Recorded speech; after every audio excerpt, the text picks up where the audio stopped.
PM সূৰ্য ঘৰ আঁচনিত আপুনি যদি 1 কিলোৱাটৰ বাবে আবেদন কৰিছিলে তেতিয়াহ'লে আপুনি কিমান টকা দিব লাগিব 5000 টকা নে 50000 টকা বহুতো লোকে এই বিষয়ে ভালদৰে বুজি পোৱা নাই তেওঁলোকে কিমান টকা দিব লাগিব সৰ্বমুঠ 5000 টকা নে 50000 টকা গতিকে আজি এই ভিডিঅ'টোত মই আপোনালোকক সবিশেষ তথ্য জনাই দিম আপোনালোকে কিমান টকা দিব লাগিব 5000 টকা দিব লাগিব নে 50000 টকা আপোনালোকে প্ৰথমত তেওঁলোকক দিব লাগিব সো আজি এই ভিডিঅ'টোত আপোনালোকক সবিশেষ তথ্য জনাই দিম সো ভিডিঅ'টো শেষলৈকে চাই থাকিব আৰু চৰকাৰে যি সাবসিডি দিয়া কথা আছিল 30000 টকা কেন্দ্ৰীয় চৰকাৰে আৰু ৰাজ্য চৰকাৰে 15000 টকা দিয়া কথা আছিল এই টকাটো কেতিয়ালৈ আপোনালোকৰ বেংক একাউণ্টত লাভ কৰিব সবিশেষ তথ্য আজি এই ভিডিঅ'টোত মই জনাই দিম সো নমস্কাৰ বন্ধু বান্ধৱীসকল মই ভাস্কৰে আপোনালোকক পুনৰবাৰ স্বাগতম জনাইছো মোৰ ইউটিউব চেনেল পিবি চেণ্টাৰলৈ PM সূৰ্য ঘৰ মুখ বিজুলী যোজনাৰ এই আঁচনিৰ বাবে যদি আপোনালোকে এতিয়াও আবেদন কৰা নাই তেতিয়াহ'লে আপোনালোকে এই ভিডিঅ'টো ডেসক্ৰিপচন বক্সত আমাৰ ৱেবছাইটৰ লিংক পাই যাব এই ৱেবছাইটতে আপোনালোকে PM সূৰ্য ঘৰ মুখ বিজুলী যোজনাৰ বিষয়ে সবিশেষ ডিটেইলছ আপোনালোকে চাই ল'ব পাৰিব আৰু কেনেদৰে আপোনালোকে আবেদন কৰিব পাৰিব সকলোবোৰ ডিটেইলছ দিয়া আছে আপোনালোকে আমাৰ ৱেবছাইটটো ভিজিট কৰিব এই ৱেবছাইটটোতে আপোনালোকে সকলোবোৰ ডিটেইলছ জানিব পাৰিব আৰু আপোনালোকৰ কি ডকুমেণ্টৰ প্ৰয়োজন হ'ব সবিশেষ ডিটেইলছ ইয়াতে পাই যাব আপোনালোকে সো বৰ্তমান সময়ত PM সূৰ্য ঘৰ মুখ বিজুলী যোজনাৰ ৰেজিষ্ট্ৰেশ্যন প্ৰক্ৰিয়া চলি আছে যদি আপোনালোকে ৰেজিষ্ট্ৰেশ্যন কৰিলে তেতিয়াহ'লে ৰেজিষ্ট্ৰেশ্যন কৰাৰ পিছত ঠিক এনেকুৱা ধৰণৰ এটা ইণ্টাৰফেচ আহিব আপোনালোকৰ সন্মুখত তলত আপোনালোকে স্ক্ৰল ডাউন কৰিলে আপোনালোকৰ সকলোবোৰ ডিটেইলছ ইয়াত দেখা পাব মই এই ডিটেইলছসমূহ সিকিউৰিটি ৰিজনৰ বাবে হাইড কৰি ৰাখিছোঁ সো এতিয়া কথা হ'ল আপোনালোকে সোলাৰখনৰ বাবে কেতিয়া আবেদন কৰিবলৈ লাগিব সো সোলাৰখনৰ কাৰণে আপোনালোকে আবেদন কৰিবলৈ ইয়াত দেখা পাই আছে আপোনালোকে ফিজিবিলিটি এপ্ৰুভেল ষ্টেটাছ সো ইয়াত আপোনালোকে দেখা পাই আছে ৱেটিং বুলি এইটো যেতিয়া কমপ্লিট হ'ব মানে এপ্ৰুভ হ'ব এপ্ৰুভ হোৱাৰ লগে লগে প্ৰথমত আপোনালোকে ভেন্ডৰ সিলেক্ট কৰিব লাগিব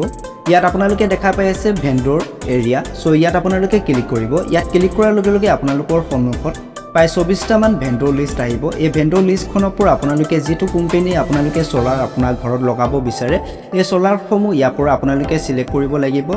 সিলেক্ট কৰিবলৈ আপোনালোকে ইয়াত দেখা পাই আছে কন্টেক্ট মি সো এই কন্টেক্ট মিত আপোনালোকে ক্লিক কৰি দিলে তেওঁলোকে আপোনালোকৰ লগত যোগাযোগ কৰিব যোগাযোগ কৰাৰ পিছত আপোনালোকৰ ঘৰত আহি পেলাই তেওঁলোকে সোলাৰখন ইনষ্টলেশ্যন কৰি যাব আৰু সোলাৰখন ইনষ্টলেশ্যন কৰাৰ পিছতে আপোনালোকে তেওঁলোকক 50000 টকা দিব লাগে হয় আপোনালোকে শুনি নিশ্চয় আচৰিত হৈছে সো মই আপোনালোকক জনাই দি আছো আপোনালোকে 50000 টকা প্ৰথমতে দিব লাগিব ইয়াত আপোনালোকে দেখা পাই আছে ইয়াত যদি চাই আপোনালোকে মই এপ্লাই কৰিছিলো 21 তাৰিখে ইয়াৰ পিছত আপোনালোকে দেখা পাইছে ফিজিবিলিটি এপ্ৰুভেল ইয়াত এতিয়ালৈকে এপ্ৰুভেল হোৱা নাই এপ্ৰুভেল হোৱাৰ পিছতে মই এই ভেন্ডৰ লিষ্টৰ পৰা তেওঁলোকৰ লগত কথা পাতিম কথা পতাৰ পিছত তেওঁলোকে মোক যেটো সোলাৰ কাৰণে মই আবেদন কৰিম তেওঁলোকে আহি পেলাই মোক ঘৰত লগাই যাব ইয়াত দেখা পাই আছে আপোনালোকে সাবমিট ইনষ্টলেশ্যন ডিটেইলছ মানে আপোনালোকৰ সোলাৰখন যেতিয়া আপোনালোকে ইনষ্টল কৰা হৈ যাব কমপ্লিট কৰাৰ পিছত তেওঁলোকৰ এখন ফৰ্ম দিব সেই ফৰ্মখন তেওঁলোকে ফিল আপ কৰিব আৰু তেওঁলোকৰ যিসমূহ বেটাৰী নাম্বাৰ হয় ইনভাৰ্টাৰ নাম্বাৰ হয় যিসমূহ তেওঁলোকে আমাৰ ইয়াত ইনষ্টল কৰিব সেই গোটেইসমূহ ডিটেইলছ আপোনালোকে এই সাইটত আহি পেলাই তেওঁলোকক দিব লাগিব ফটো সহ ইয়াৰ পিছত তেওঁলোকে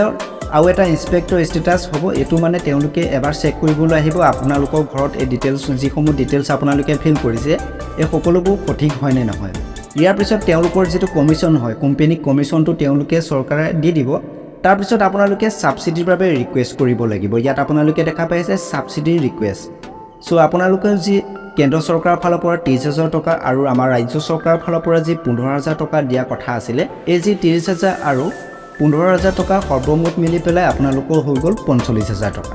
আৰু আপোনালোকৰ 1 কিলোৱাটৰ বাবে সৰ্বমুঠ খৰচা হয় 50000 টকা গতিকে আপোনালোকে সৰ্বমুঠ 50000 টকা ইনষ্টলেশ্যন কৰাৰ লগে লগে আপোনালোকে দি দিব লাগিব